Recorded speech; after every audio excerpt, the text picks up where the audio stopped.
Le Likoud change de stratégie. Objectif, affaiblir la popularité d'Avigdor Lieberman. Dans un premier temps, le parti de Benyamin Netanyahou avait désigné le chef d'Israël Bethénou comme l'ennemi politique à abattre.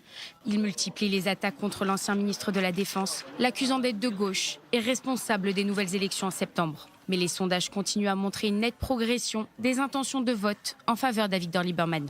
Face à l'inefficacité de ces attaques, le Likoud décide donc de changer de stratégie et de tout simplement ignorer le leader d'Israël Bethénou.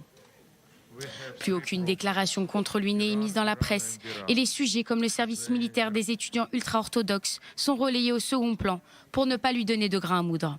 Aucun commentaire sur ces déclarations à la presse contre le Likoud ou le Premier ministre. Silence radio.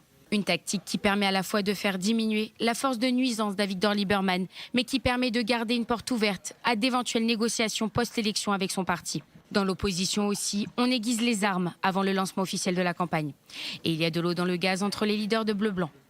D'un côté, Benny Gantz et son numéro 3 Moshe Ya'alon amorcent un rapprochement avec les partis religieux.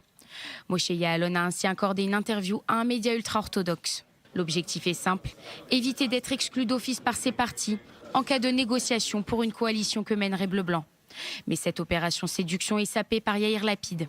Le numéro 2 du parti a publié un message concernant la coercition religieuse à l'occasion de l'inauguration d'un magasin ouvert à Shabbat à Petah Tikva. Petah Tikva existe depuis plus de 140 ans. Il a environ 1/4 million d'habitants. Certains sont laïcs, d'autres religieux. Ce n'est pas Bnei Brak ou Beth Shemesh. Si les déclarations de Yair Lapid risquent de compromettre un soutien des partis ultra-orthodoxes à la liste bleu-blanc, elles pourraient séduire Avigdor Lieberman, qui tient sensiblement les mêmes positions.